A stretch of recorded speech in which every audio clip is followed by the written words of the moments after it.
মেয়ের বাবা মা হওয়া এত সহজ না। ফুলের মতো ভালোবেসে যত্ন করে খাওয়াই পড়াই একদিন অন্যের হাতে তুলে দিতে হয়। তাই মেয়ের বাবা মা হওয়া এতটা সহজ নয়। একটা মেয়ে যেই ফ্যামিলিতে জন্ম নেয় এবং সেই মেয়েটা যখন পিতামাতা অন্যের হাতে তুলে দেয় তখন কষ্ট কী জিনিস এবং কাকে বলে তখন ওই পিতামাতা বুঝতে পারে, আর কেউ বুঝতে পারে না। আর স্বামীর বাড়িতে মেয়েরা গেলে,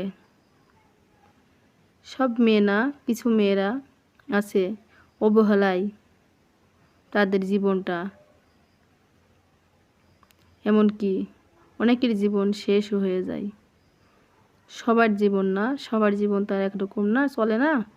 তো কিছু মেয়ে, কেউ আছে স্বামীর বাড়ি অনেক সুখে, কেউ আছে অনেক দুঃখে, কেউ আছে মোটামুটিতে।